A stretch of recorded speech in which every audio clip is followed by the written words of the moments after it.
Welcome to episode 26 of our board game podcast, Master's Degree in Rolling Terribly. I'm your host, Detty, and joining me as my co-host, a man who really didn't do anything remarkable this week, or at least anything that sticks out in my mind, Gaz. Say hi, Gaz. Well, I've definitely had better intros. I was just like... I'll just skate by unremarkable. Yeah. I was just like, there's just nothing I can think of that really stood out as, something being a crab. funny. Yeah, just being a crab. Just float by, being a crab. Float by and being a crab. That's it. On today's episode, we're going to cover a session of TI very quickly, Twilight Imperium. We played a game over the weekend, last weekend that actually happened. So we're just going to talk a little bit about that at the start. You can skip that if you want to. We're going to cover Scenario 28 and the matching road event, which they were really enjoyable. I like them. We're going to have a little chat about just some of the community thoughts on Scenario 28, because there's been a few different inputs and all that kind of stuff, and kind of get a gist of how we're feeling in general when it comes to Frosthaven. Just like the Marbo of the whole thing. The Marbo? Yeah. What the hell's a Marbo? Oh, I was going to say there's going to be so few people who get that reference, and one of the people who doesn't get the reference is you. Do you need me to know it? Do I need you to know it? Yeah. Does it help? No, it's on you if you don't want to know it. All right. Care to enlighten everyone, including myself, what a Marbo is? Go watch the movie The Castle. Oh, okay. Another castle Classic reference. Australian movie. And enjoy that. And is that the pool room one? It's the pool room one. Yeah. Straight to the pool room. So many good lines. We've covered that. The Marbo. The Marbo is the vibe. The Marbo is the vibe. Yeah. Like, I think the kids these days say vibing. Like, you vibing it? I'm vibing this. Yeah, well, they should be Marboing it. Oh, okay. Marbo. So, last Saturday, we actually got together at Phil's house, and I actually threw an Instagram thing up, a little reel of me sitting just outside Phil's house in my car, getting ready to go in to set up this epic 6-player game with Gaz, Mangy. We had Tony and Andy, two people that we've never mentioned before. We've got Phil, of course, and Gaz, and myself. And I sat there and I was holding onto my belt, and I just said, let's hope I can bring this home. Yeah, been a good champion. So we can bring this home. I forgot to take a lot of photos during the game. I took a couple, and then the final screenshot of the actual scores. And lo and behold, our good friend, the Deathwalker, pulled an amazing last turn that caused... I mean, much in the style of his Deathwalker, didn't do much until the end. Really didn't do much. I'm starting to think that's his strat in nearly every game. Yeah, just sit there, make questionable decisions, and then just kind of do something at the end. Yeah, but like 100%. So Andy was playing the Muat. If anyone follows Twilight Imperium, I'll just give you a very, very fast rundown of the factions. We had Andy on Muat, who was next to me, and on the other side of me, I had Gaz, who was playing Arborak. I was playing Universities of Jolna, which we've never seen in the game before. Phil was running around with Yssaril, Yssaril tribes, which I have played and won with before. We hate them. Then we had Mangy on the Yin Brotherhood, and we had Tony on the Hakan. All right, the line, the front cover faction, which means that that must be the main best. character. Yeah, and right from the Mario of TI, right? 100%. That's the Mario. Right, it's not the Luigi. Right, it's the Mario. And right from the very get-go, before we even started, we had everything drafted. We did a multi-draft, and we were talking throughout the week of how we were going to do stuff. And I was already getting in Gaz's ear, and we are trying to, work out how to deal with this. And we had to deal with Mangy, who is traditionally a very aggressive player and likes to yell at you for 4 hours. Well, when you make a little mistake with your little alliance. And Gaz and I had a little thing going. And then the guy next to me, Andy, just said to me, hey, can I just grab your tech or whatever? And Gaz just lost his shit. And out of nowhere, right from the very beginning, he just started, we had a thing and he ruined it. Why? So I feel like this is you're not giving all of the information. We don't have time for all the information. I'm giving the key points. Right? Yeah, that's true. I guess the key points were you were supposed to help me out so I didn't eat your slice. You decided to trade all of the things that I wanted to somebody else, and they were like, "Oh no, they're coming later. They're coming later." And so I was like, "Oh, okay. Maybe I should just eat some of your slice first." And you're like, "Whoa! Why are you being so aggressive?" So I think we ended up with a mutual agreement, and it kind of worked out. So, but it was a fun game. I was It gonna was a say, fun did you game. enjoy it? Did it remind you of why you like TI? Has it changed your mind on TI? No, none at all. It was a really fun game. I think everyone was in it. Everyone was amongst it. I played a lot more aggressive than I normally Oh do, my which was god, good you did. fun. You stood on everyone's toes at some Yeah, but it was stage. fun. It was fun, and I feel like I copped it by getting like one of my hexes and fleets turned into a sun, which I think was uncalled for, but still happened. But no. I think yeah, from my perspective, I had a lot of fun. I think I've played the Arborec now twice. The first time I didn't do enough with them. I was very passive, which you just can't really do with them. And now now I've kind of given that a crack. I'm looking forward to playing a different faction that's that I haven't played before. So I think what I like about it's a long game, and obviously you have your plans out, and everything's constantly changing, so you have to be very tactical. You have to talk, and try and get your point across, and try not to burn too many bridges, and all of that. But it was kind of like in a game like this, when lots of factions and abilities and all of that, especially the big time. Every faction has a once off game, almost game breaking ability that changes it in some way. And one of them, the Muad, he's got one where he just destroys a whole system, removes it from the map, and replaces it with a supernova, which is something that no one else can go through. And it's little things like that in a game like this where you really are waiting for these big ults in a way to be used against other mm. people. So I didn't want to turn on him until that was out. So I'm just Yeah, sitting there 100%. waiting, and then as soon as he used it on you, I was like, "Cool, that's the only thing I'm worried about. Yep. See you later." Yeah. Yeah, it's an interesting dynamic because yeah, you're right. Only some of the factions have those big kind of weapons of mass destruction, but it's not like a mutually assured destruction situation because there's usually no benefit in if somebody really goes at you of just going back at them because you don't get points that way. So it's not even a like, well, if you nuke me, I'll nuke you in a sense Mm, because it's like, well, that's bad. So yeah, it's something that you tend to not have people just go, "Oh, you annoyed me, I'm going to kill you," because it's usually a massive, you know, allocation of resources that is not beneficial for you winning. And exactly as it played out, as soon as he went, I'm just going to nuke you, right? Because I can, right? To no benefit, you were like, sweet, cool. Well, that's opened that up. The only thing I was worried about yeah, is gone now. So now I can just do whatever I want. correct. And so not only did he waste his thing, but then he also was like, oh, now everyone's going to start eating my stuff. Mm, Right. yeah. And considering I was coming last at the time, it was a really weird decision. I think he saw me bullying money out of people, and he was like, "I can do that too." And when he tried it to me, I'm like, "I'm not giving you any money." He's like, Yeah. "Fine, I nuke you." And I'm like, "Are Yeah. you serious?" Amazing. Like, it was like, so yeah, but it was a very very enjoyable game. Yeah. Good I, grip I, as I well. It had a good grip dynamic as really well. good I group really dynamic. To so anyone who actually has this game or hasn't played it or has someone who has played it and you're very I was like this where I was not too sure how big of a game it was going to be, how complicated it was going to be, learning it and trying to get everyone together. And then there's the reputation of its length. It mm, was just really, really hard. I highly, highly recommend giving it a shot because once you get that first taste of it, we played it once, the very first time we did earlier last year, and it was a 5-player game and it was kind of loose and we kind of not sure what was going on. And it was the first time I didn't finish the game walking away going, wow, that blew my mind. But it festered in my brain for the next 24, 48 hours. And I just kept thinking more about it. And I kept messaging Gaz and I was like, this happened and oh, we could have done this and this. And it just kept exploding until it became like, mm, I have to play this again. I have to do this again. And it's all I could think about at the time. So definitely. And if anyone has played it and they love it, you know what I'm talking about. And if you keep have played it learning and you it. hate it, well, you're wrong.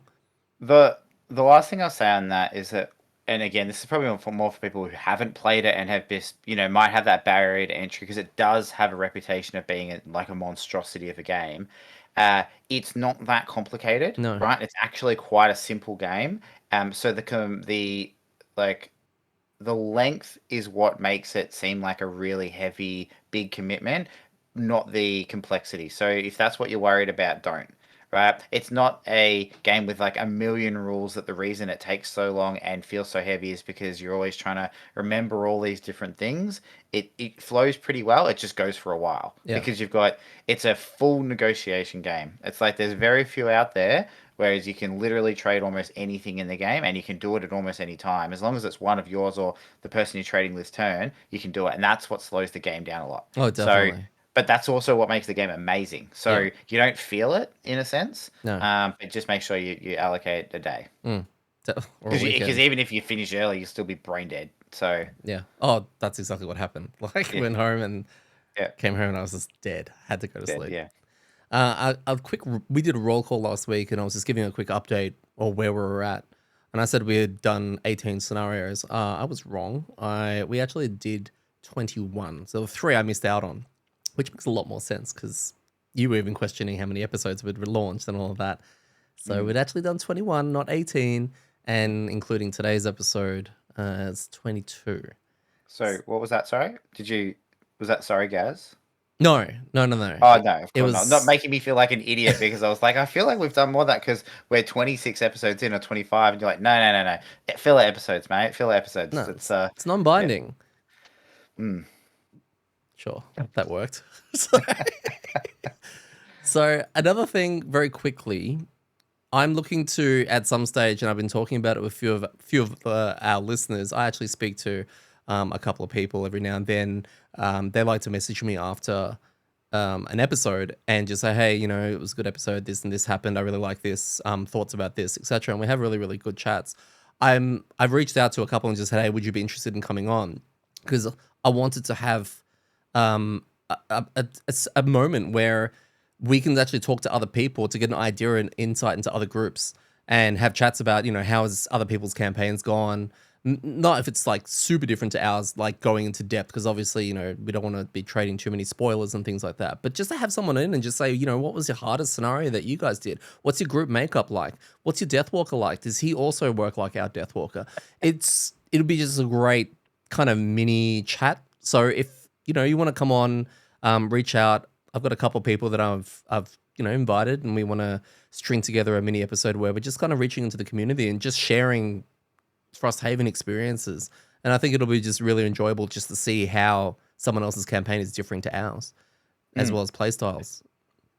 Yeah, it will be. And that's one of the things that's so cool about this is that because you have different characters, different scenarios and different combinations, and people play them in a different way, it would be cool to hear people even if they've gone the same path and use some of the same characters, just what their experience has been like. Yeah. Lastly, Phil. Lastly, Phil. Phil has mentioned he's ready to retire very, very soon. He's I think he's just hit level 9. He's playing around with level 9 cards and all of that kind of stuff. And we were talking about how we unlocked the media and how he was going to do it. I've had 3 people just telling me, I think Phil should pick. And they're all 3 different classes. Oh, really? Yes. Okay. So I'm going to guess Blinkblade, Media, Trapper? Yeah. Okay. So Alex has, who's someone I chat to a fair bit, has said he should go for a trap, but that's only because he has a soft spot for the trap because he plays the trap himself. Okay, that's his reasoning.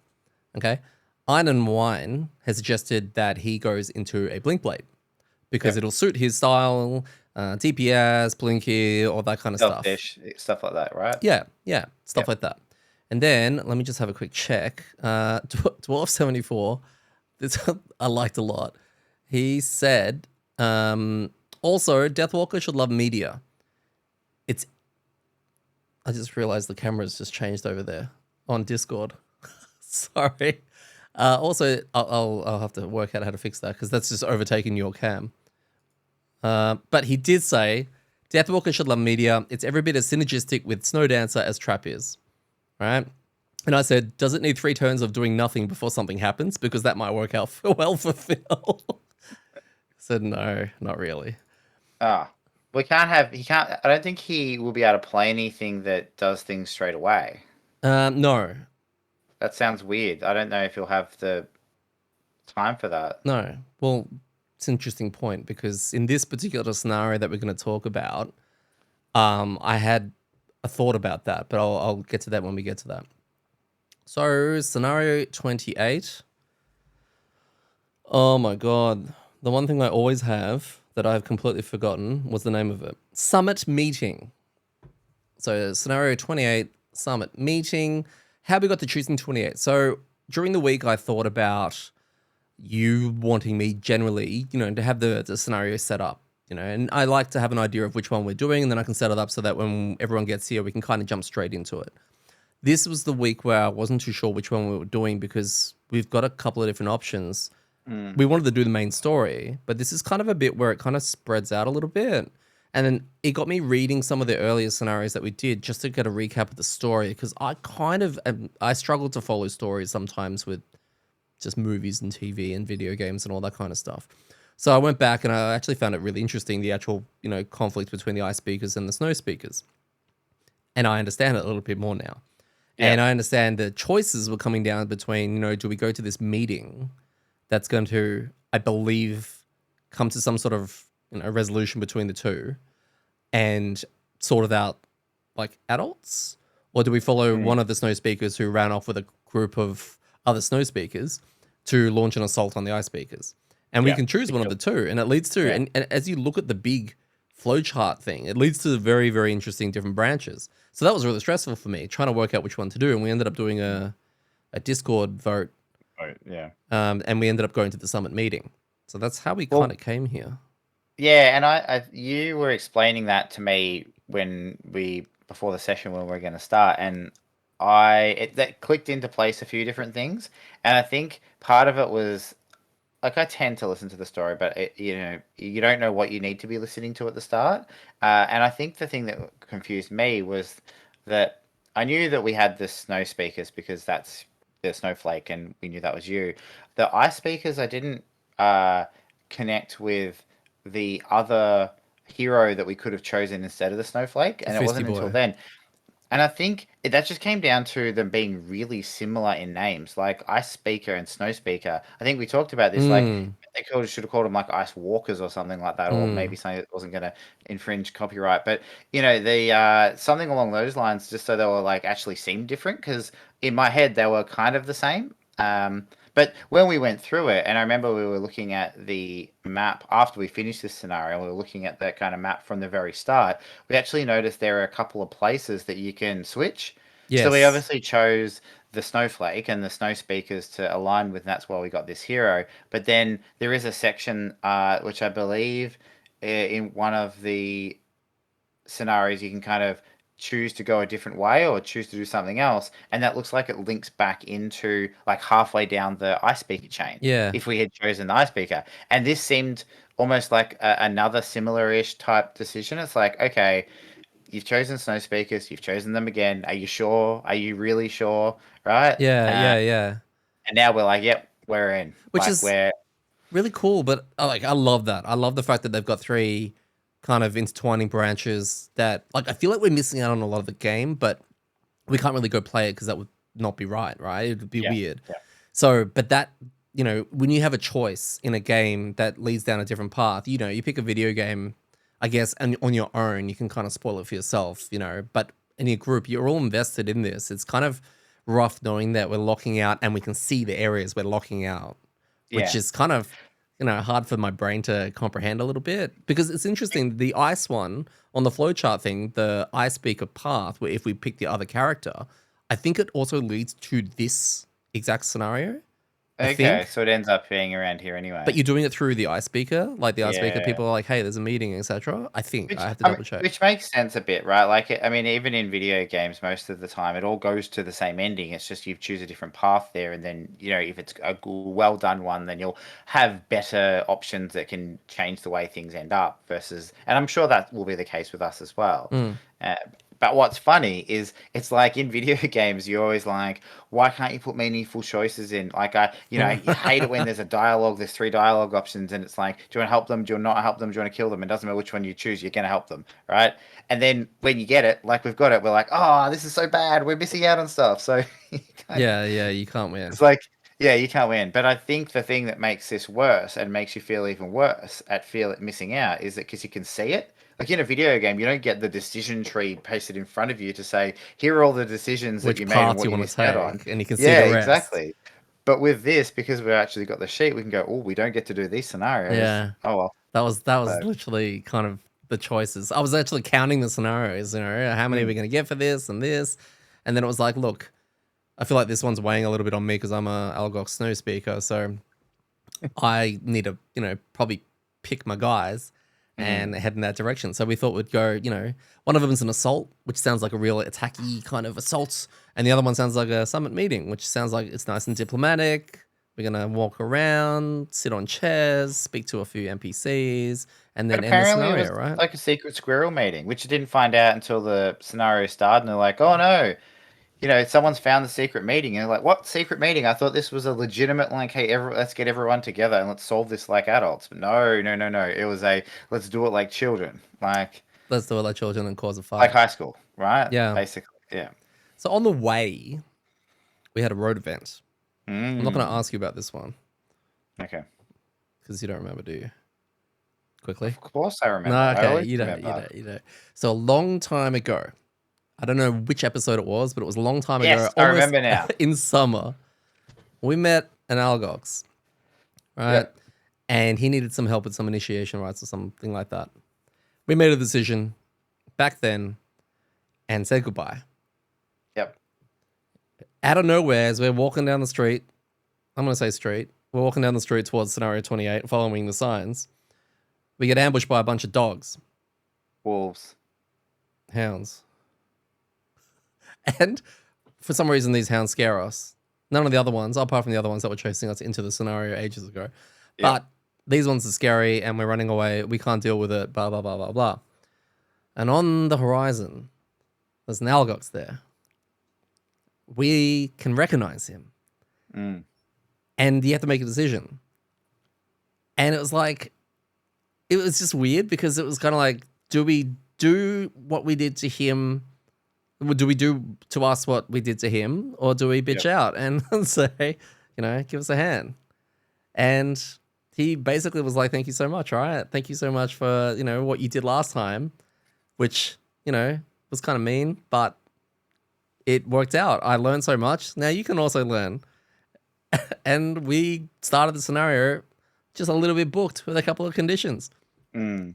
So interesting. I like the fact that these are now starting to catch up with us a little bit. Some of the earlier decisions that have caused other events to go in. I'm really loving that continuity.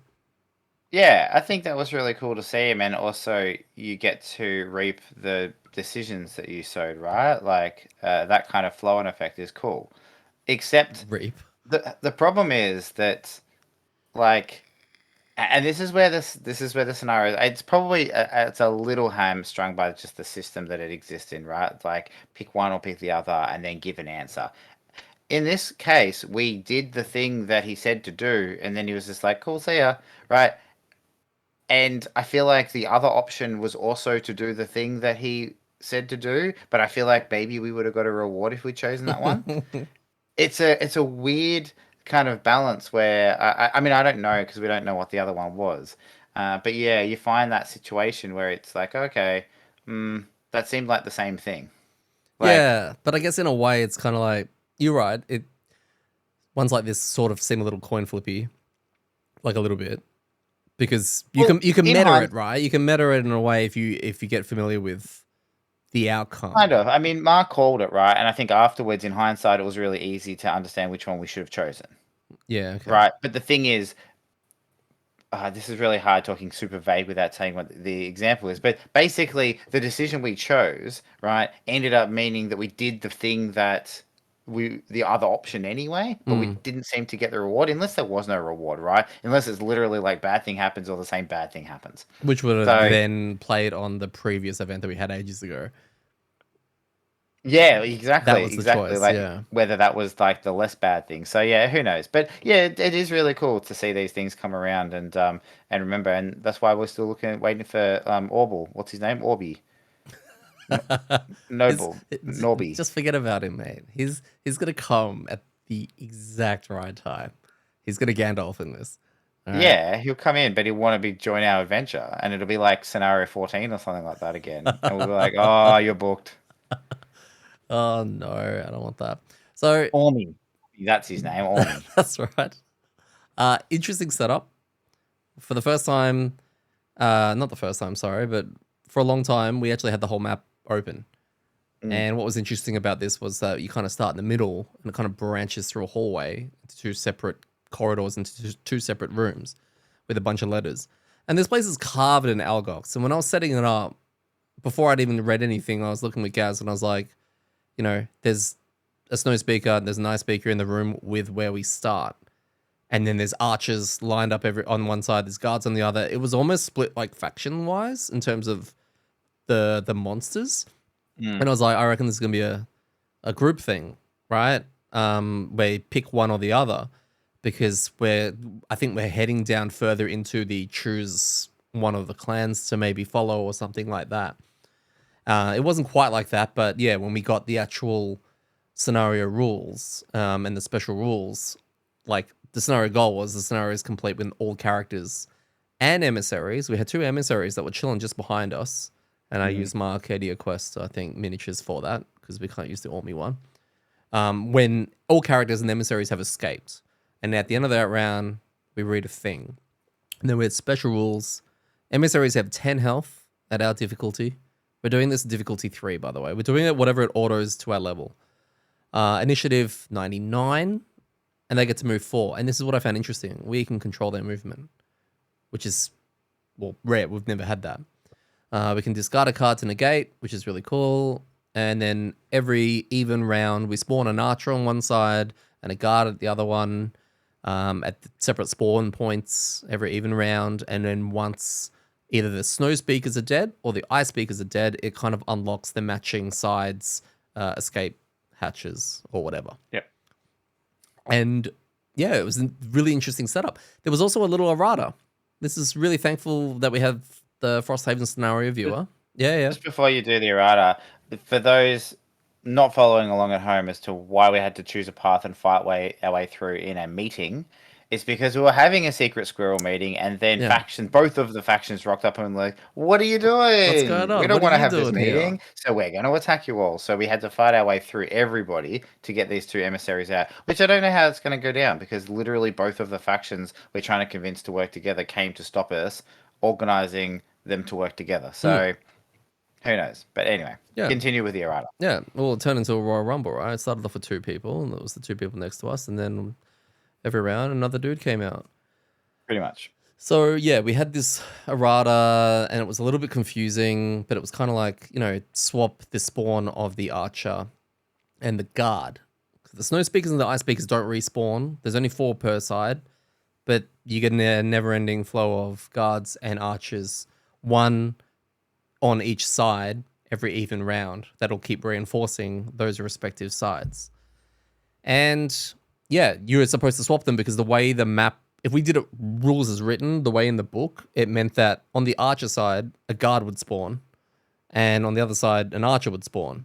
And they're enemies to each other, right?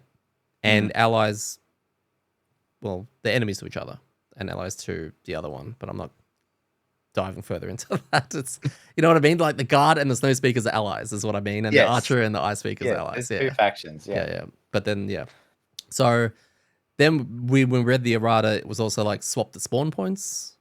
And this is what added more confusion. So it was like, if we kill the ice speakers, do we then go to the opposite escape side? So the reason it was confusing is that originally as it's written, you have 2 paths, right? And it was like, kill these dudes, escape out of here. That was basically what it said. So you're going to go down this way, there's a chest, you can kill the guys, and then once you've killed all those guys, you go down the opposite way. And we're like, oh, okay, that seems hard, sure. And then the errata was like, no, you don't do that at all. But the thing that made it confusing was the way the errata was written. It's like, swap the spawn points, which are in the middle of the escape things, right? Swap like E and D or something like that. Yeah, it's then do likewise with the escape points. Like it didn't. It should have just said swap the spawn points E and D and swap the exit points blah blah and blah blah blah, and it would have been completely. I mean, we're probably going to get 50 people right in and say, why do you think it was confusing? It's really clearly written there. No, it's But gonna be a it dwarf. just seemed like an extra layer of like vagueness to, are we also swapping that? Yeah, notes in the errata, the garden archer spawns are reversed, as are the exit hexes. Guards should spawn at E and archers should spawn at D. But either way, yes, we did some research, some Googling and all that kind of stuff. And all I got was more people saying, hey, how does 28 work? And other people replying to it saying, hey, just check the FAQ. Yeah. And it was just like doing my head in. Because Yeah, I well, did. like we need a clarification on the errata to make sure we're doing this the correct way. It's like, okay, we'll just look at the errata. It's like, like, come on. Someone just say, so am I supposed to be swapping this? And then someone reply, yes. Yeah. That's all we were looking for. But I So think we worked it out. we And did. if we didn't, I that's think we're how we're going to do it. overcomplicating it. But Yeah, yeah. yeah. Oh, we do that. So we started this scenario, having a little chat. Oh, what were your thoughts? Just now that you've got this all set up, etc., as a scenario set up, what was going through your mind? Oh, at the start Yeah. or by the end? No, at the start. Oh, at the start, yeah, it seems cool. It seems cool. It was like, oh yeah, there's going to be heaps of baddies. We can get them to fight each other, and we're going to sneak out. I thought it was going to be a little bit easy, It was because hard it was to get a grasp of how complex this was going to be. well, because the exit was kind of close to the start, right? Like basically the objective is get everyone to the exit, and the rooms were small. Mm. Like we weren't talking about these large rooms with large corridors. It was like small room, corridor, but the corridor was long ways, so you were going across the corridor, not down the corridor, and then medium sized room. So it really wasn't that big, right? It's like 15 squares or something like that, maybe 20 squares total to the other side. But one side was Uh, definitely closer. Pardon? One side was definitely closer. Like the ice speaker side, Probably. I felt was definitely Yeah. closer. I think we chose to go the ice speaker way, where they were spawning from. So yeah, one's probably closer, but that's what I mean. At the end of the day, it was like, oh, okay, this seems pretty easy. And I mean, it kind of was, but not. Yeah, I think that's a good way of putting it. It kind of was, but not. Because we have our mates, algox archers, and we can either go straight into them. I think that was almost the plan in a way, is because they're spawning from one side and we hate these guys. So if we go straight into there, because if we go the other way, they're just going to follow behind and start range shotting us at 5-6 range with 5-6 whatever damage every single time. And the way it was positioned at the very start was that we had the two guys, the snow speaker and the ice speaker, in the same room as us. So it was really cool that we actually got to do a scenario where they were going to fight each other, because I don't think we've done one like that, with the exception of Other than the one where the heroes were fighting each other. yeah. Oh yeah, exactly. So the fact that they're fighting each other was it's another admin thing, right? It was something else to think about, which I didn't think was too bad. But watching these archers do some of the work for us, knowing what they can do to help soften up the snow speakers, was kind of the idea and the plan of going in.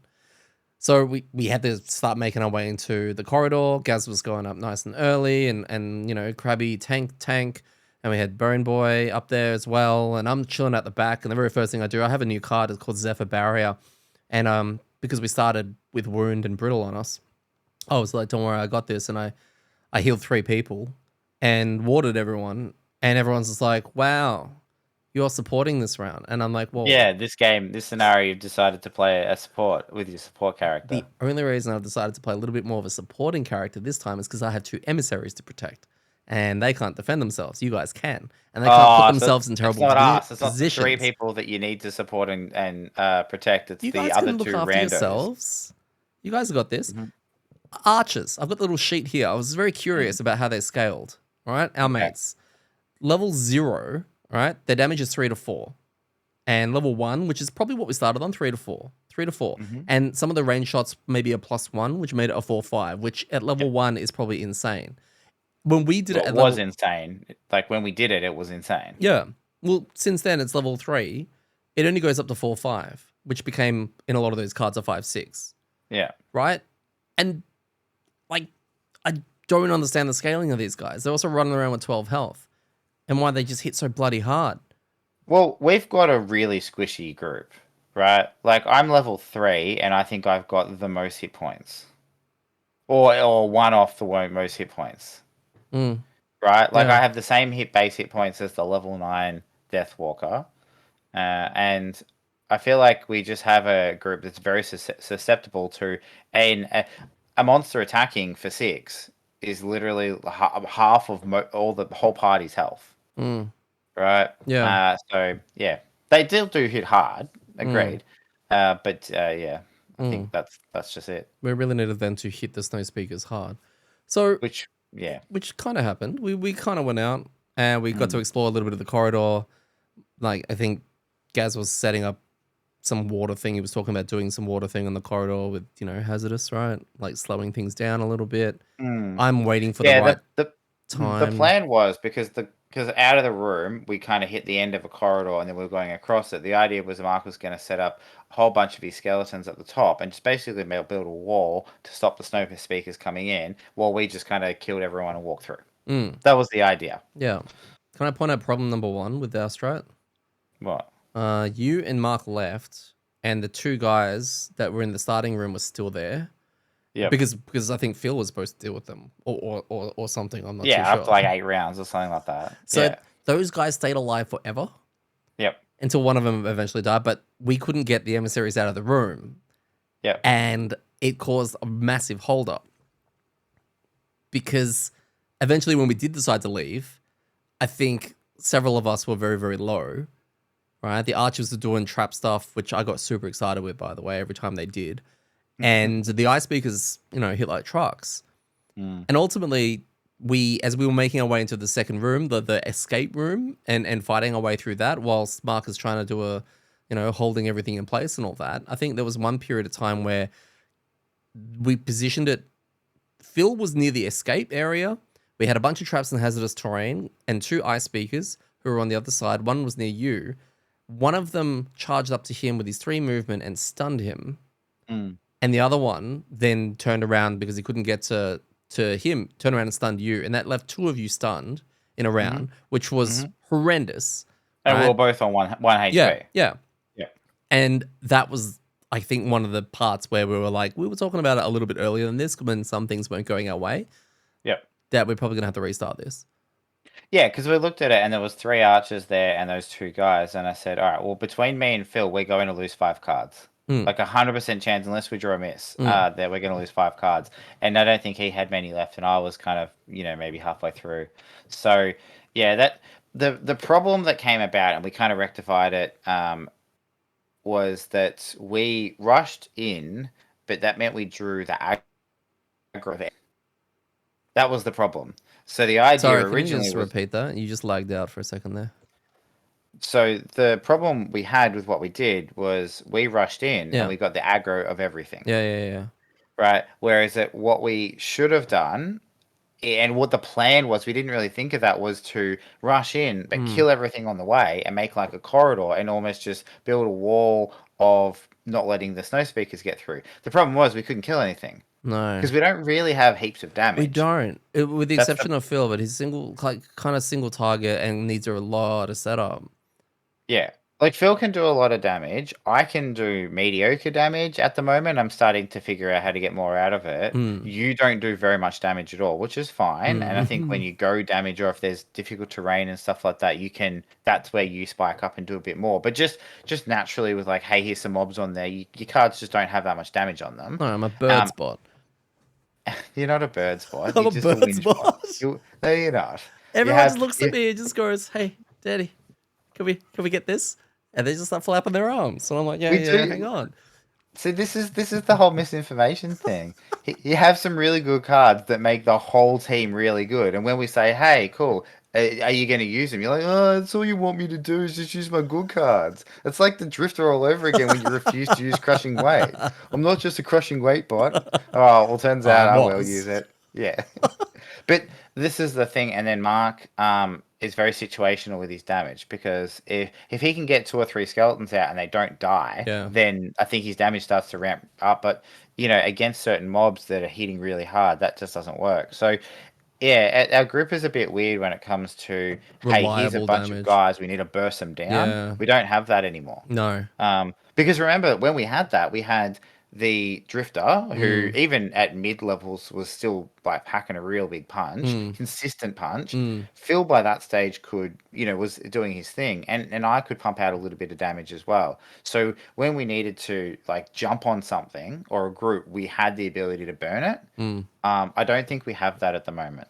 No, Um, I think you're really onto it there because when we failed this, right, and we had to restart it. And when we were in that first room, we were talking about, what is the go this time? Do we let the ice speakers come forward a little bit, get the aggro of the snow speakers, and let them have a little bit let them just deal some damage to each other to soften themselves up?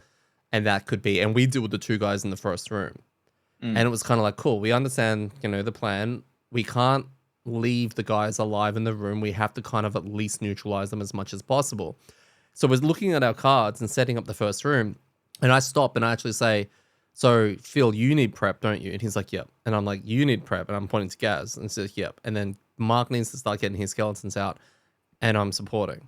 So it was that moment where I'm like, we know what we need to do, but it's going to take quite a few rounds to be able to achieve that just by default, based on the way we mm. play or based on the setup required for these characters. It's not just a straight up, okay, turn one, okay, cool, you deal with that, cool, I'm going to do 6 damage to it, you're going to do 5 to it, and it's dead, right? And it kind of, it just, on paper, we know what to do, but yeah, we're forgetting how all of us interact, like how the characters, in a way, work when it comes to the planning part. Well, we've also been so attuned to like every scenario is zero prep. So we were going through this phase of, well, Phil always preps, right? You were doing half prep, I was doing no prep. And that's how we were going about it, because it's like, well, someone's got to go do something. So I'll just jump in there and start things along, and then you would catch up and we Yeah, were like true. that. And this was one where we're like, oh, we've got guys here, there's things moving, we're gonna go kill all those. But really, we didn't need to prep because they're just gonna fight each other. Yeah. Like it was actually one of the first scenarios in a while. We could have stayed in that room and done nothing for like 3 rounds, and the scenario would have worked itself out. Yeah. Like, And you know, until it became a bit of a bottleneck, if there was a bit of a stalemate happening in the middle and it yeah. blockades it, that was going to be the only thing where Well, things get bad. the, yeah, the big danger of doing nothing for too long was those guards get too close and they just have too much life, Mm, right? Like if they got really close and then we had to just like get through those, again, excluding birds, which basically just says, hey, everyone move really fast and fly, right? Trying to weave our way through that with these guards that have like almost 20 life would have mm, just been a nightmare. So yeah, we couldn't sit there forever, but we definitely underestimated the amount of time we had that we could spend sitting around doing nothing. yeah. And Yeah. I just want to point out that birds is a really good card. And like, I'm a bird bot and I'm okay with that because You're it not. You've got a lot of makes. really good I cards. That's do. I one do. of the really good cards. I do. But it's really good. Like, It's really insanely good. good. Especially when, like, we had the wagon one last time. Having allies Yep. that need to be moved is Hmm. just, these emissaries were moving at 6 with jump. It was amazing. Well, can you imagine this in scenario 14? Oh yeah, that would have been nice. Like, or in even is it 20? Was 20 the boat one with the eels? 22. 22. Even 22, when you get to the point where like, oh, there's water everywhere and we're stuck and we can't get to the idiots at the back that keep summoning things. Mm. Oh, okay, does everyone want to move 2 extra and jump? Scenario Because that 21 with the junk room. with the junk room again, like yeah, giving everybody move and jump is going to be good in almost all of these scenarios because it just stops you getting bogged down. And I mean, because everyone's default move is 2, it basically says you have all of your cards at the bottom say at minimum move 4 jump, Mm. which as a movement card, if you have that on a card, is amazing. Mm. Right, like a move 4 jump is a really good movement card for most characters as a setup, and then you just have the ability to give it to everyone in a turn. So, yeah, definitely a good card, and I think timing that one gives us it's a really good setup card. Mm. Oh yeah. Um, it does just allows us to get into position and kind of move along. So we got into a position where the ice speakers started pushing into the hallway because we were biding our time, and there was a slight moment where we were trying to make sure that line of sight and distance caused the ice speakers after a bit. A couple of the ice speakers, especially the axe ones, started making their way up the hallway, and it was fantastic because then that was our chance. That was our birds Mm, moment of getting out there. And Mark had made his way into the hallway, and he must have had 3 or 4 skeletons up at some stage because mhm. he it was a real throwback to scenario 13 or Raven's Roost, whichever one it was with Hold Calvin. the door. Hold the door. And he did Mm. that. He was in the middle of the hallway while everyone was getting past. It had a real Star Wars Episode 1 feel when we're all running through with Padme and the ambassadors and all that kind of stuff, the emissaries, running from one side to the other. Well, this is You were massive. Padme, yeah? Yeah, well, hang on. While the whole fight's going on, and we get into the other room, deal with the archers, there's hazardous terrain, there's traps. It felt so much better, almost to the point where the last one or two ice speakers were in the middle of the hallway with the skeletons and also the guards and the snow speakers. And that was the moment where it was like, cool, we've literally just gotten past the hard bit. We just have to deal with the occasional spawning archer, and we have to be able to get Mark out of the hallway and into the escape area along with the rest of us. And then it just became a little bit more of a, so how much XP can we get? And can we get this chest? Shout out to the ice speaker who went on a tear and basically almost single-handedly took down the entire snow speaker. Okay. So there was one situation where as we were all jumping through, or kind of getting to go through, Detty had there was one ice speaker, they're the guys with the 2 axes that have the AoE attack and do heaps of damage. And lots of damage. Basically, he was in the corridor and Detty punted him up, so booted him up into the snow speakers. Because we're like, okay, he was on like 2 health, and we're like, okay, kick him up there. Mark Skeleton's up there. There's all of the snow speakers, so they will kill him, and that's all we needed to. That was the point of it. Was like, let's escape. We'll just wait for them to take care of him. Yeah, totally. But what happened was he booted him up, and he stomped next to 2 snow speaker shamans, callers, whatever they're called, right? The snow speaker spellcasters, and they've got an attack that's basically like attack 4 and eat ice. +2, so attack 6, and then attack again with a +4, and both of them do brittle. And this guy got it up there and basically one-shot both of the callers or whatever they're called, which are kind of the big guys for the snow speakers, and we're like, oh, okay, hang on a second. Like, we is blinked. he gonna be able to get through like 4 guards? It was a 2v1, and we blinked, and the 2 snow speakers were dead, and he was still up, and it was like, oh. Well, do we have to do something about this? Surely they will take care of him. Like, he was just, he just like hulked up and said, "Nah, like I'm coming for you." So it was very, very interesting, and I'm glad we didn't cop the 20-odd damage that he pumped out in like 2 rounds. So we have though. Oh, we did the first round. Yeah. Like, that is disgusting. First time round, that they can do that. Like, and because I'm the guy that puts ice up on, the turn that I want to use it, sometimes that's up, which is the +2, and the other one's eat grass, I think, and another +2, because they attack twice. It's just, you got multiple of those, it's just munch. Yeah. Well, it's funny because we had them in scenario 10 where we had to kill the pillars because they were giving shields, and we only had 1 of them, and I think there was one time where we all lined up so they could cleave through us. We only had 3 characters in that one when we completed it, and I feel like, and that was one with the shamans as well, it was making it really tricky. So we didn't get a good feel for that because I think we saw him, we kited him a bit, Phil baned him, and then he got 1 attack in and then died. So we're like, oh, okay, well, so we didn't see many cards. We did have them in the wagons. Yeah. And so all they did was cleave. They were, yeah. But they didn't do that here. No, they did. Yeah, they were cleaving all the wagons, like hitting everything. But then when they come in this one, they're just like, nah, we've got this other really good card that we're going to play instead, where it get to attack twice.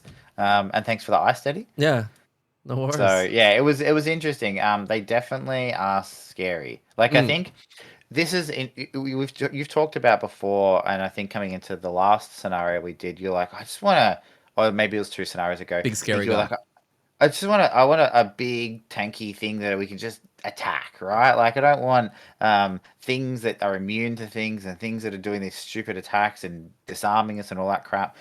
I think these are a really cool, big, scary dude. Decent amount of hit points. I think they got like 12, so it's not heaps. But normal's the same. They hit hard. And the normals have 12 as well. Pardon? The normal ones have 12, same as the elite. So, but they got shields, don't they? Yeah. Yeah, so they do. They take a bit of whittling, and the problem is that they hit really hard. So if you're next to them, you're gonna get brittled, right? So it just makes it like so dangerous, which is cool. It's cool to kind of know the threats, and it's a different type of threat that we've had. Mm. And where we've had some of the other mobs where we've been like, oh, that's like the shamans or some of the others are like, that's really hard if they draw this really annoying card. These ones are like, oh, they're gonna hit us really hard most of the time. Mm. Right? And It's that's good to know. yeah, it's nice that you see a mob, you see a little bit of what it does, you see a little bit more of what it does, and it's still the deck's the same, but because you don't see it, it evolves, and then it just goes, hey, I can also do this, and you're like, Mm. it's always in the worst time, Mm. right? Because they've also got they were the ones that stunned us. We didn't get stunned in previous ones. Oh, that's so shit. Like, and just as a little tangent, right? Stun sucks. Like, I would be okay if stun wasn't in the game. Yeah, Only because it's fine when you're doing it on mobs, but if a mob does it on you, like, pick two cards and discard them sucks. mm. Right? Now, I It's know that okay there's on ways mobs. around It's it, just and, not good and I'm on not us. advocating, Apparently, pardon? it's okay to hit mobs with stun, but we can't have that. Is that what you're saying? Basically, yeah. But I'd be okay with not having it to put on our monsters if it means that we don't have the chance of getting it, right? Now, Yeah. I'm not seriously calling to remove stun from the game, but it's like in every single game where you miss your turn, that sucks as a player. It's not fun, and that's what stun is. Well, it's an So opening for a long rest, essentially. It's like the game telling you need to have a long yeah, rest. yeah.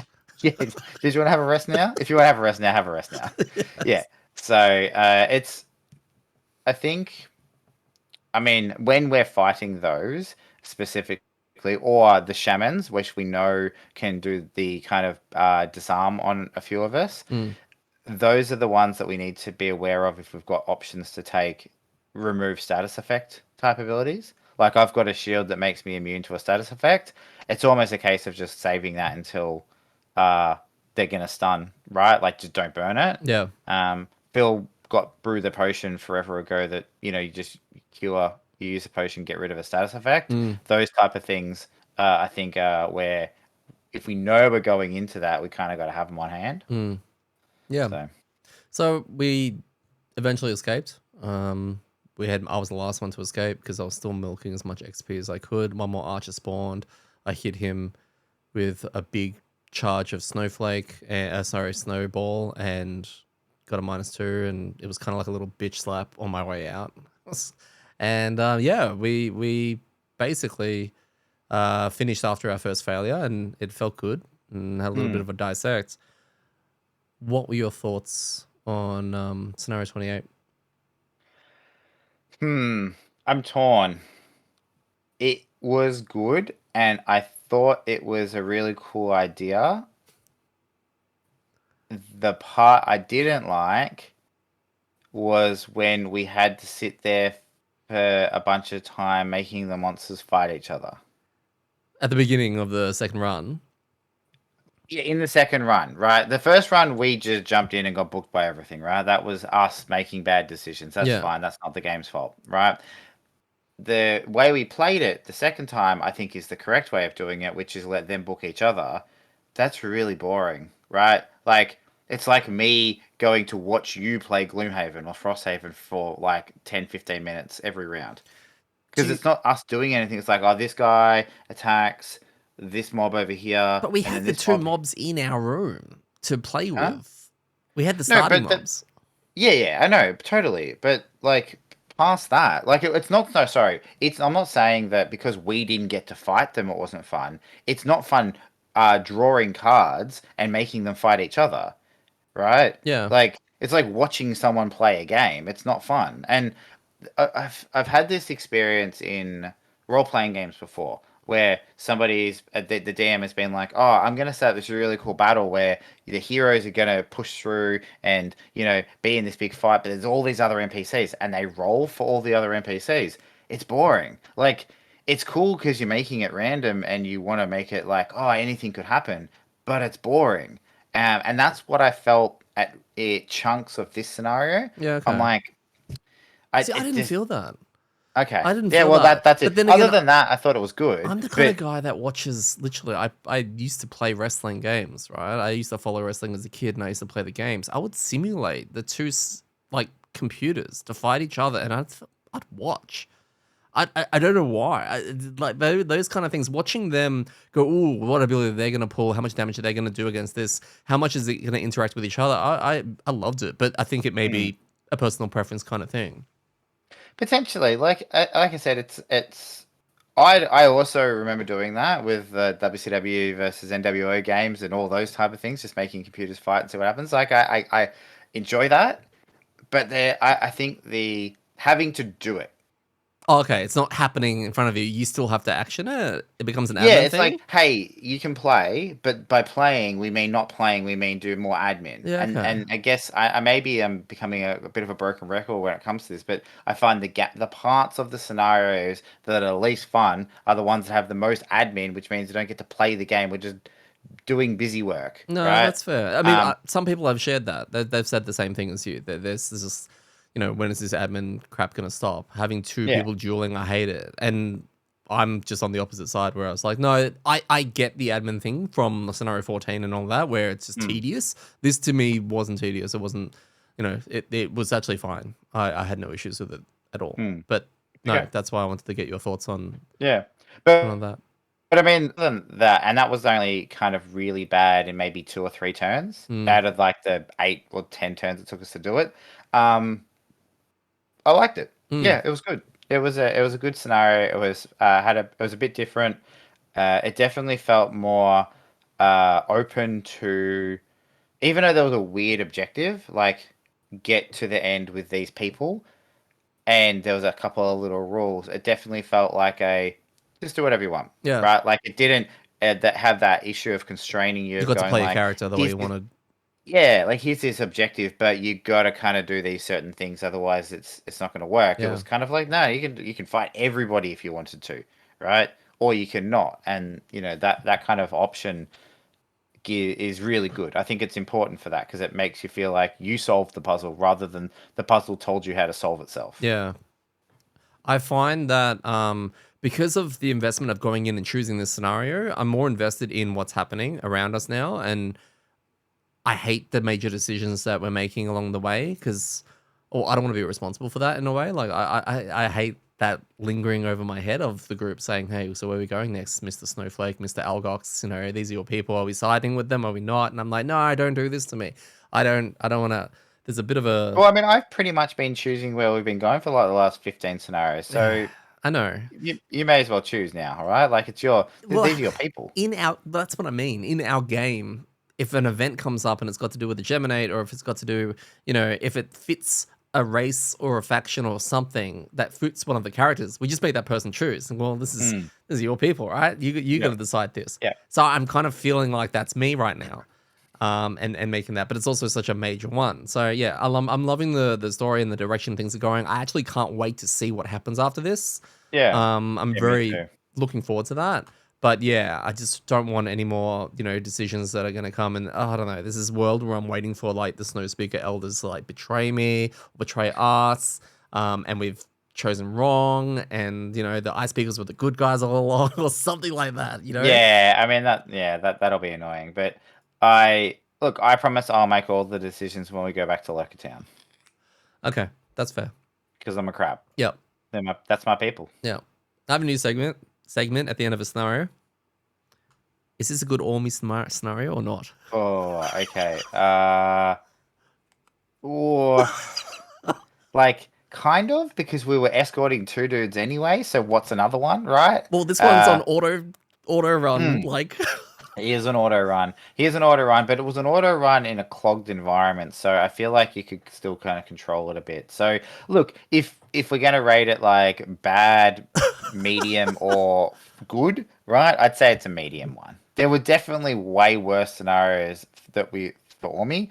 This one would be okay. yeah.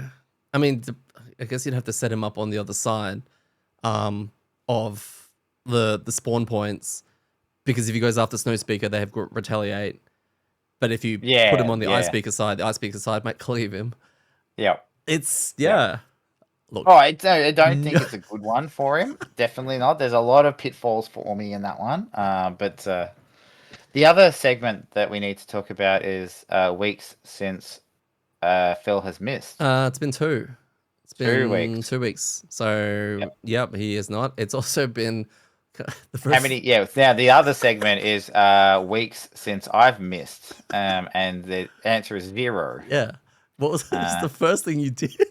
Literally the very first first card I card. did. I'm gonna move up. I'm gonna attack this guy. I'm like, oh, there's that card again. Hey, haven't seen you all week. Yeah. So yeah, I that was have it on good. video. It's going on the YouTube on Sunday. Fantastic. Yep. So, There is yep. going to be so much content on our Yeah. YouTube video, and it's all going to be me drawing my miss. Yeah. This is funny, but you keep taking it in your stride. I'm the one that keeps losing my shit every time it happens. And I've got a potion that stops it. Like, I have the potion. And Phil told you during this time, and you're like, no, I don't want to waste it on a 2. Yeah, but pretty much. It was not worth it. You should use it, right?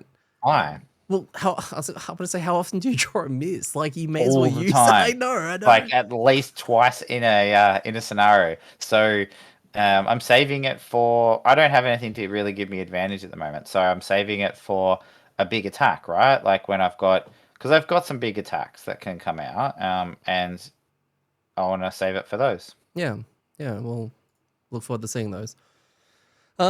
Community wise, scenario 28. Oh wait, hang on. Oh, yeah. Hang on. One more thing. Yeah. I did one of my masteries. You did. You definitely did. What was the mastery? How does it work? Because when you told me, I was too busy escaping and then trying to work something out that I didn't pay attention. So one of the masteries is, for those that don't know how the crab works, very, very basically, you play cards that have a part of the card, so that either the top or the bottom has a tied tag. Okay, and the whole idea is that you place these cards, and when you play them, they don't really do anything there, but they give you a buff. Like one of them gives you 1 shield, one of them gives you +1 to movement. They can have some weird abilities. One lets you play 3 cards. That's kind of like a core one. Anyway, they come out and they're kind of like persistent cards, except that when you rest, they all go back into your discard and you shuffle them up. So the idea is that you kind of ebb and flow like the tide. I think that's the thematic piece of it. So it becomes, you build up and you get stronger towards the end of or as you get closer to the rest, and then you rest and it all goes away. I just got a card at level 3 that lets me, it's a burn card, but it lets me bring back cards out of my discard pile, and equal to like the amount of tide cards I have out. And so what I was able to do is, because we did this in like 8 turns or something like that, right? Yeah, something. Yeah, I mean, it got dragged out to the end, but we were kind of there pretty quickly.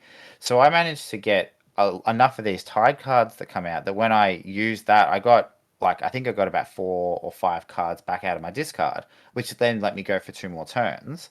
And by that stage, I was at the exit. Now, one of my masteries is every time you rest, have more tide cards out than cards in your discard pile, right? So the idea is that if you use heaps of cards, right, you're going to have lots in your discard pile, and then they're going to be more than your tide, and that's how it becomes hard, because you've either got to rest really early, or you've got to only play tide cards, which means you're not really doing much. But because I was able to suck all my cards back out just before I rested, it was fine. So yeah, at the end, I actually almost didn't rest, but then I was like, oh, I feel like the wording of this says every time you rest, and I feel if I finish this scenario without resting, I don't get it. Because otherwise, technically, it'd be if you died before you rested and everyone won the scenario, then you would do it. Yeah, okay. So I was like, no, I'm going to do a rest. I met the conditions, and then I just ran away the next turn.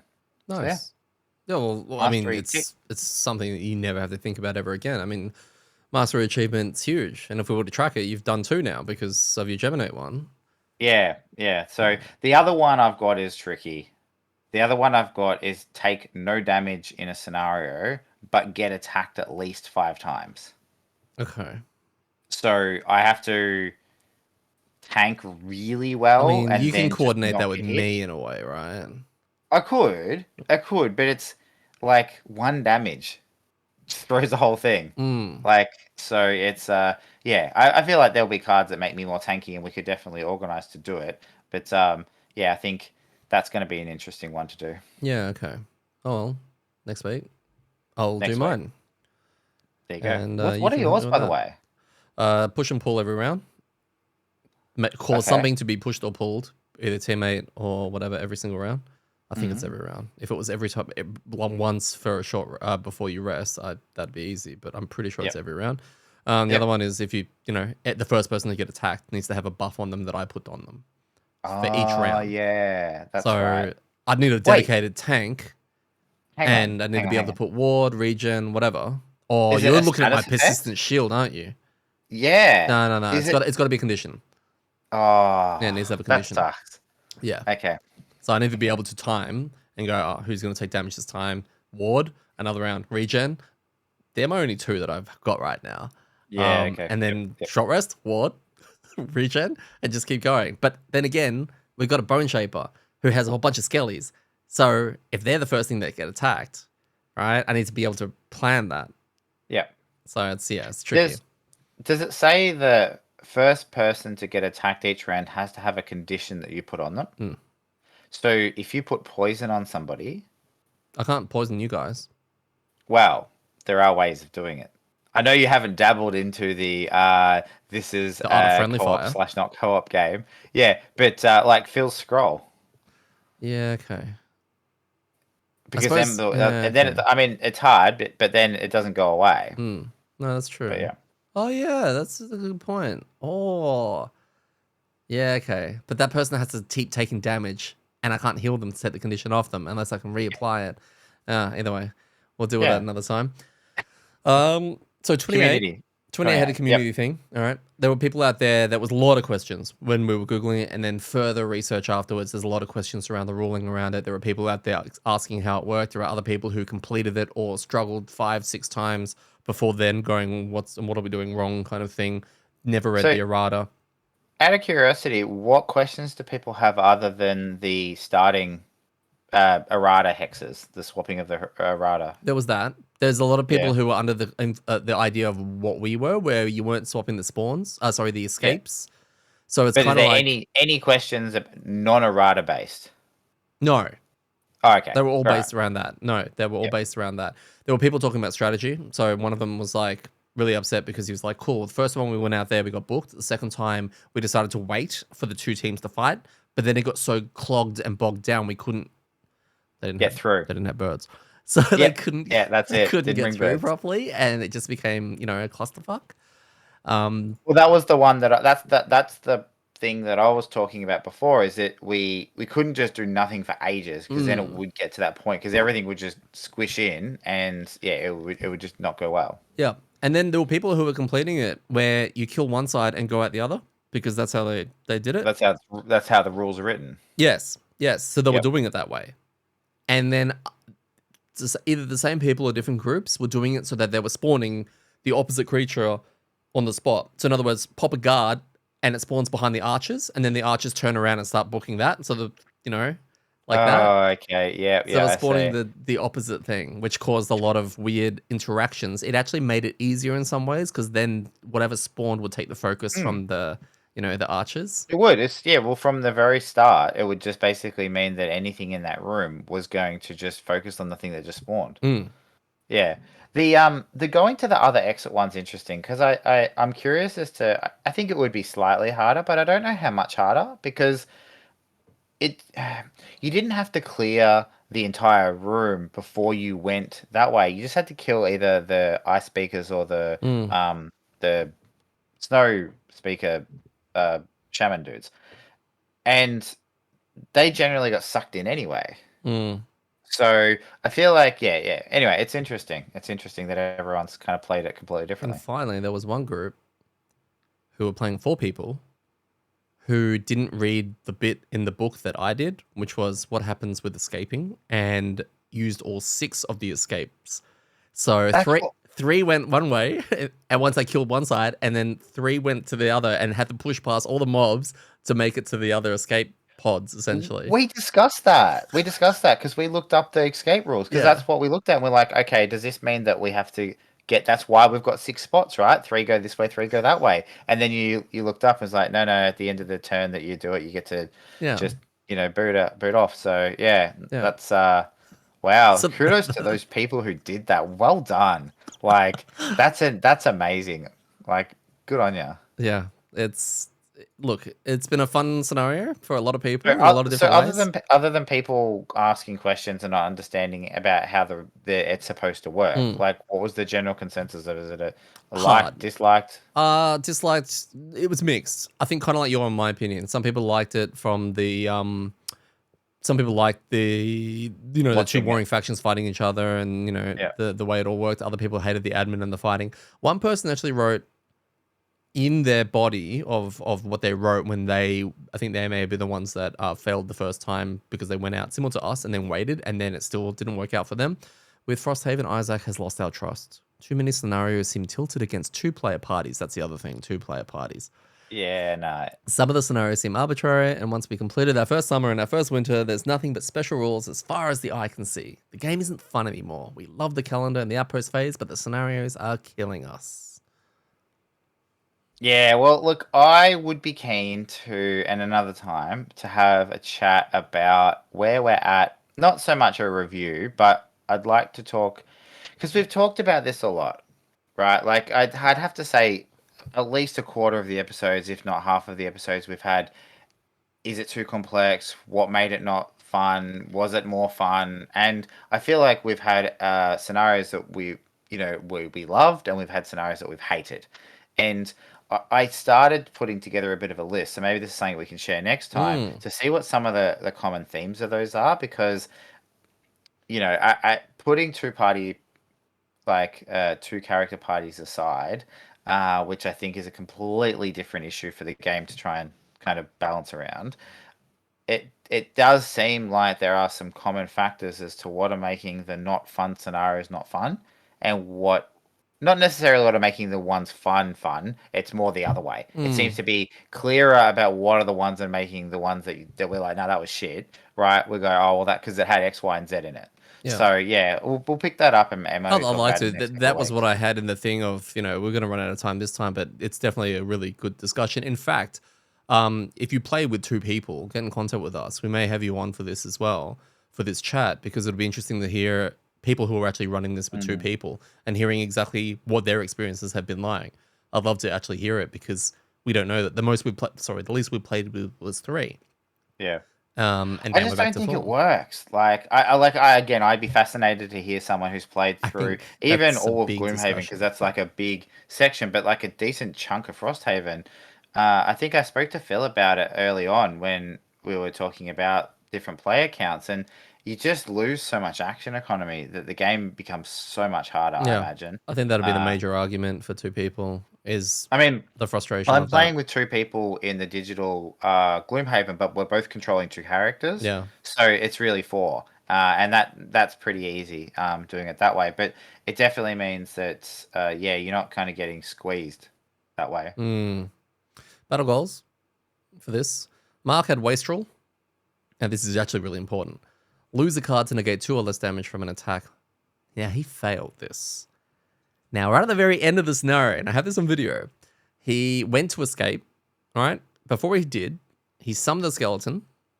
He discarded 2 cards out of his discard pile to negate the damage that summoning the skeleton was going to do to him. Oh, does it say attack? Attack. Oh no, Mark. Oh no, does he know? No, he does not. Oh So, no, he's gonna listen to this and he's gonna be like, "What?" yes. Because he I actually can just said, see him I've turning. totally forgot about my battle goal, is what he said. He said, I totally forgot about it, but that's okay because I did this right at the Did end. this? Yeah. He did a fill. He didn't read the whole card. Yeah. What the thing is, he handed it to you afterwards, and he goes, "That's why I did what I did." And you looked at it, and you Yeah. were like, "Ah, nice, I nice, did. well I did a done." fill too. I didn't read the whole card. Phil had opener, kill the first enemy to die in the scenario. I think he keeps picking these kill ones, etc., and keeps failing at them because, As if he's gonna kill the first monster in the scenario. He doesn't do anything for the first 3 turns. funnily enough, I killed the first thing in the scenario, and I booked my battle goal and then his because I had plebeian, never kill an elite enemy, named enemy, or a boss. And Yep. we had one of the snow speakers at the very beginning who was getting whacked on by the ice speaker. He had brittle on him. He had 2 health, poison, and brittle. And I was like, "Oh, I can get him. Do you guys want me to get him? I can get him." And everyone was like, "Yeah, sure." And I was like, "Yes, I get to kill something." Killed him. 5 minutes later, I've gone, "I'd just like to announce that I have booked my battle goal because I killed that elite." So And this is what we're talking about, people, when we say Detty plays his support as a carry, because as soon as there was an opportunity of him getting death spam, he's like, "I'll do it, I'll do it. Just don't worry, I'll just burn these support cards and I'll just turn into attack too. I've got this." no, it's because no one wants to attack something that's on low health and no one will waste cards. I do low damage. Let me take care of it. I got this. That's not it at all. Gaz. Masochist. Oh yeah, that's right. It End was the like scenario with a hit point value of 3 health or less. Yeah. That was what was funny, because I think I got to 3, realized that the last room was okay. I could burn a couple of cards if I needed to, and I was like, no heals, no heals, no Yeah, heals, please. you kept reminding us every round because I kept threatening to heal you. Because a couple of things weren't Yeah. going right for me, and I failed my battle goal, so I kind of like, maybe you can fail yours That's too. Let me right. come heal you. Yeah. I'm going to come get you. And Phil was like, do you want me to heal him? I'm like, yeah, everyone heal Gaz. And We've then I been threatened to put screaming a out for 3 scenarios for the support character with heaps of heals to heal us, and then suddenly he decides that he wants to use his healing to troll me. Well, I made a deal with you, TI style, and I said to you, do you want to heal? And you said no. And I said, cool. If I don't heal you now, I'm never healing you ever again. Yeah, apparently. Yeah, cool. I should have just put a regen on you. And just Yeah, let you that would fight have that. been. That's the timer right there. So yes, you were the only one that got your battle goal. Which, and like, you got your battle goal and a mastery. Massive. Phil damage done. DPS meter, sorry. Phil damage done. He finished on 62. 2 of those hits were 20s. Yeah, I was gonna say. So he's 62. How many attacks is that from? He attacked 7 times. 7 times in a whole scenario he attacked. Mhm. And Yep. he did 60. Yeah, okay, cool. Yep. Cool. Yep. Yep. Gaz had 33. How many times did I attack? Just I have no idea, by the way, so You attacked 11 times. there we go. Yep. Mark had 24, and he attacked 10 times. And I had 22, and I attacked 6 times. Cool. Not bad, not bad. Taken. Phil took Wait, how much did you do? 22. I mean, and you are playing a sport, which makes sense, but you had 1 less attack than Phil and did 40 less damage than him. Yeah, well, he did the 2 20s, right? Yeah, that's it. It's easy when you're hitting like 20 at a time, right? Yeah. And my 7 came off my snake. I casted my snake all the way down the corridor. It missed absolutely everything except for the last right. bit, and it booked a guard. Yeah. Right at the end. Because I was farming XP. Damage taken. Phil took 0. So he didn't attack and he didn't take any damage. Yeah, okay. Yeah. Interesting. Yeah. Gaz took 23. Mark took 33. And I took 0 as well. Weird.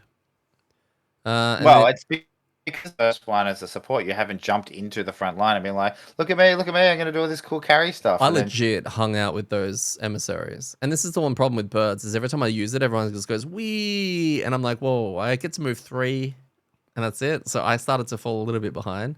But then I got to move 8 lost card that just catches me right back up Catches again. you up, yeah. Yeah. Healing, Phil did none. Gaz healed for 1. Which Mark- I feel is I didn't look him in the eyes enough, apparently. I have video of me calling out 4 times for my heal too, and he just ignored me. And I even looked at his eyes. He looked at the screen. He was like really confused. Mark healed 11, and I healed 7, which I still don't think is right. Although the first run I healed a lot more. Something What crazy. you should do is next time keep your own separate heal track, just your own. Yeah, sure. It'll match up with the video as well. Well, I'm just curious, and there's no shade on Phil because he has a tough job, and I would not want to do it because he has to write down everything that happens. I am curious though to know how accurate that is because you keep saying it's not accurate. So it's this will be the test. Yeah. Scenario 28 wrapped up. Went to outpost phase. We got a section area. Really exciting. We read a section on the calendar. Come on, Gaz. You got this. You got this. We've been doing it all week. Oh, is it the puzzle book? It's the puzzle book. Oh, okay. Yeah. So the little dude we rescued from the rusted tunnels in Robot Land, he woke up and he's given us a puzzle book. And this is really exciting because I immediately handed it over to Gaz because he loves puzzles. And he opened it up and I have not had anything to do with it. We've had it in the Discord because people are solving it as we're going throughout the week. They've been watching you, Mark, and Phil get together and throw your answers left, right, and center and solve it together has been really, really cool and really, really fun. And we've made it through a couple of pages. We did the first page, we did the second double Well, page. I think me, Mark, and Phil all kind of worked out the first page independently, and then we came together and confirmed we had the same answer, so that worked. But then Phil just clearly has nothing else to do, so he brute forced his way through the second one, which I'm pretty sure there's a cipher we're supposed to get from somewhere. He's like, nah, I'll just work it out. Yeah, good old Google, right? Yeah. No, he's done that. We've reached the next bit. Only like an hour before we started recording this, actually. So, and yeah, we're waiting to see. Right now, he looks a bit stumped, but we'll see. If he magically comes up with it, we're gonna have to be like, "Give us your working out, right?" Yeah, shows you. Yeah, shows you working. Yep, that's it. That's it. But that's exciting. We finally got the puzzle book. I knew it was the game came with it. It's there looking at me. We've had no reference to it. It's kind of like the enchanter. Like you know it's there.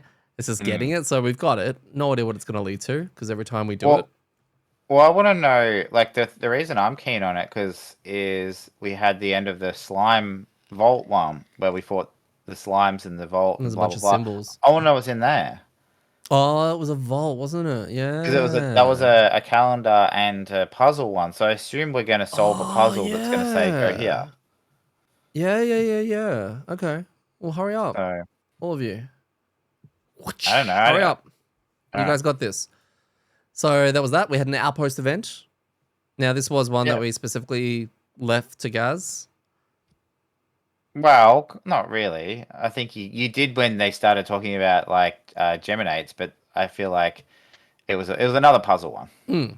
It was like a riddle. So, yeah, it was like a riddle. So that was cool. I like that. That was fun. Yeah. That was it was not too complex, but it was a logic puzzle, which I mean I really like logic puzzles. Yeah. Yeah, that was fun. No, that was really, really good. We also made the Carpenter. Yep. Which was one of the buildings I didn't explain a while back because I was like, but we've made it now. It's a building that allows us from the Drifter's retirement. It's gonna make everything that we build from now on a tiny bit cheaper. Did we unlock that because of the Drifter retiring? Yeah. So he gave us the shovel and the Carpenter. Yeah. Okay, all right. Well, this is not so bad now. Like, yeah, I guess he's got somewhere to go and make shovels and all that kind of stuff. Just out of curiosity, so that came out, and that's not random, right? Like the Drifter will always give you the Carpenter. What was that? The Drifter will always unlock the Carpenter. No, it was the PQ. The Drifter's PQ. It was the that was the building quest, unlock. Not the Drifter. Okay. All right, cool. Yeah, we got that. You got the Enchanter. Yeah, that's what I wasn't sure. Like if they had tied those to some of the starting classes to make sure that you get them, right? It's just fitting. You could. But it is. Yeah, it is quite fitting, and that's what I mean. Like you could not get the Enchanter, or I mean, the Carpenter's not as much of a big deal. It's more of a bonus, but the Enchanter's like kind of a core piece of that. Imagine if you didn't get that till heaps late, like. Yeah, well, maybe some of the PQs do double up because it does say if you've unlocked this building at the bottom, open another envelope instead, and if you've done that one as well, I don't know, gain a prosperity or a morale or a soldier. Nothing. I don't know. I think you just get nothing. No. Yep. So yeah. Wait, hang on. We're skipping over one thing. Shovel? No, we all talked about the shovel. Do you remember our reward? Yeah. Our reward was gain -1 morale. Yeah. So for doing this meeting, look, because thematically, that's right. You were like, how do the people back in Frosthaven know about this? It's a secret meeting. Yeah, but it's not really secret, right? Everyone knew about it. The only people that didn't know it was secret was us. That's what I mean. It's like we held this secret meeting that Corey Worthington chucked on Facebook, and suddenly all of the clans were there. They were all jumping on board, and then because the word got out that we suck at hosting a secret party, right? It's like the Stonecutters, and they're like, "Nah, you're out. Morale down because you don't know how to host a secret party. You invited everybody, and we lost the morale, which sucks because we're pushing to pump our morale up, and." I think we got some from doing something as well. We got some from one of our events. So, yeah, we're still on our way up. We're like 4 off cap, and then we can start tanking it, right? Well, we won. We won the Yeah. scenario. It was like the Yeah, thing but that it was like irked me was the way it was worded. It's like reward, gain 1, negative morale. Yeah. It's like, no, that's Well, I think you it was can't like lose positive 1 it up morale. twice and then tell us we're losing Well, one. the second I wrote it out, everyone looked at me like, huh, nice joke. Like, what Yeah. did we actually get? And I'm like, no, that's literally what it says. I don't know what to tell you. It's done. So But yes. So it wraps up another successful, fun session. I'm very much looking forward to the next one. And seeing is it a choice? like a Force Link? No, it's in like, is it just one path or have we got a choice? It's one path that will split after the next scenario. Ah, I think the okay, next all right. scenario Yep, will yep. cause a split, Mhm. from what I can see. But yeah. Anything else you want to add? Nah, I think we're all good. I'm liking the crab. Oh, fantastic. I'm liking you on the crab. It's Doing between you and I and everyone listening. It's like not as memorable as a Geminate. I remember more of your Geminate turns just because they're weird and they're like range 4/5, book this guy, I make you bleed, all that kind of stuff. So a lot of it doesn't stick with me. I just know that you've got all your cards in front of you and I'm watching you play Terraforming Mars or something with your single player Tableau builder in front of you. And that's pretty cool. much. That's I think I'm enjoying it as a palate cleanser because, like I said, it's got complexities in itself and it's got synergies, but it is just pick what you want, and that's probably why. Yeah, you're not remembering it much because I'm not like pulling my hair out, going like, "Oh, how many away is he? Is he 4 or is he 5?" And you're like, "What do you care?" And you're like, "Oh, it needs to be exactly this number." Oh no, wait, I'm in the wrong form. What's he doing? Oh no, he moved. Yeah. Yeah. Well, Alex was So telling me that I should look at getting my dog out once in a while, like trying it because I got a wolf, and I've never used it once. It's the one is that your squishy pet? oh, it's got 5 health. It's not squishy as birds, but it's got 5 health, and it's the one that basically runs at the end of the initiative, so it can't really be targeted unless Oh it's yeah, cleave yeah. or AoE or something. And I'm like, yeah, okay, I can sort of see that. It gives me another source of flipping modifier cards to gain effects, and I can also, because of my push and pull and grant, I can also kind of move it around a little bit. So Can I say something to Alex through the podcast? Is please don't give Detty more ways to not play his support as a support character. oh, you should see what Dwarf's been telling me. He's been telling me, no, you're playing it wrong. Stop healing people. Just start moving the pieces around, right? Thank you, everyone, for your advice. No. Don't encourage him. Don't encourage him, people. Yeah, do it. Do it.